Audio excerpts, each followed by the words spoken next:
Urwego rw'igihugu rw'ubugenzacyaha RIB rwatangaje ko rwataye muri yombi Uwingabire Delphine umucamanza mu rukiko rw'ibanze rwa Gatunda ukurikiranyweho kwaka no kwakira ruswa yizeza umuturage kuzatsinda urubanza yari afite muri urwo rukiko. Si uwo gusa wafunzwe ahubwo hanafunzwe umugabo we Rwarinda Theogene ukurikiranyweho kuba icyitso muri icyo cyaha. RIB yaboneyeho gutanga ubutumwa bwo kuburira abakoresha inshingano n'ububasha bahabwa n'amategeko mu Rwanda bakabikoresha mu nyungu zabo bwite, kubihagarika vuba na bwangu kuko utazabyubahiriza ngo azajya akurikiranwa nk'uko amategeko abiteganya. Uyu nguyu ndetse akaba ari urugero rw'abo bakoresha ububasha bahabwa mu nyungu zabo bwite. RIB kandi yaboneyeho gushimira abakomeje kugira uruhare mu kurwanya ruswa batanga amakuru kugira ngo iyi ruswa nyine iranduke burundu mu Rwanda. Amerika rero yasabye abaturage bayo bari muri RDC kuvayo batareba inyuma, ni ukuvuga ko basabwe kuvayo badakoza amaguru hasi. Amerika yabwiye abaturage bayo bakoreraga muri Leta Zunze Ubumwe za Amerika kuvayo vuba na bwangu. Mu gitondo cyo kuri uyu wa gatatu, ni ukuvuga ku itariki 3 Gashyantare 2025 nibwo Leta Zunze Ubumwe za Amerika zasabye abaturage bazo bari muri Repubulika na Demokarasi ya Kongo guhunga bakava muri icyo gihugu bagasubira iwabo. Iri tangazo Amerika yaritanze biciye muri ambasade yayo iherereye i Kinshasa. Leta yasabye abaturage bayo kuva muri iki gihugu ariko ntiyamenyesha impamvu nyamukuru y'uwo mwanzuro. Icyakora bavuga ko bishingiye ku mutekano muke uri muri Kinshasa. Iyi ambasade kandi yahagaritse ibikorwa bitandukanye, igabanya na bamwe mu bakozi bayo, ariko by'umwihariko yahagaritse ibikorwa byo gukoresha interview ku bashaka kwerekeza muri Leta Zunze Ubumwe za Amerika. Ibi byemezo bije nyuma y'aho Ubuhinde nabwo buherutse kuburira abaturage babwo bari mu gace ka Bukavu kuhava mu maguru mashya bitewe n'uko umutwe witwaje intwaro wa M23 wari uherereye bugufi muri ako gace. Iki cyemezo kandi kibaye nyuma y'aho mu burasirazuba bwa Kongo imirwano iri kugenda ifata indi ntera, aho ingabo za Kongo zihanganye na FARDC. Ni ukuvuga yuko ingabo za Kongo FARDC n'ubundi zihanganye na M23.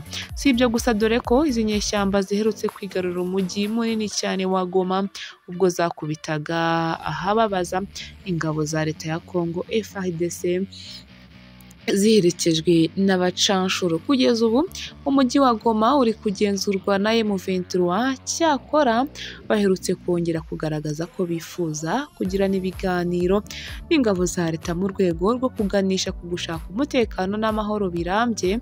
Iki kikaba ari kimwe mu byemezo Perezida wa Kongo Antoine Felix Tshisekedi Tshilombo yateye utwatsi, avuga ko nta na rimwe azigera aganira ngo n'izi nyeshyamba. Ikindi reka duhite twirukanyira muri South Africa, ni ukuvuga muri Afurika y'Epfo. Perezida Donald Trump avuga ko iperereza rigikomeje ariko mu buryo butaziguye. Amakuru avuga ko hari abazungu bari gukorerwa ihohoterwa ryo kwambugwa ubutaka bwabo, bityo ko mu gihe iperereza rigikomeje azaba ahagaritse inkunga yahaga iki gihugu cya Afurika y'Epfo. Mu kiganiro n'itangazamakuru yavuze ko ubuyobozi bwa Afurika y'Epfo burimo gukora ibintu bibi cyane, ibintu biteye ubwoba n'agahinda. Yakomeje agira ati, ubwo bikiri gukorwaho iperereza, ubu tuzafata umwanzuro kandi kugeza ubwo tuzamenya ibyo Afurika y'Epfo iri gukora byo kwambura abantu ubutaka no kubwimika, ndetse mu by'ukuri bashobora kuba barimo gukora ibintu birenze ibyo. Minisitiri w'Ububanyi n'Amahanga wa Afurika y'Epfo Ronald Lamola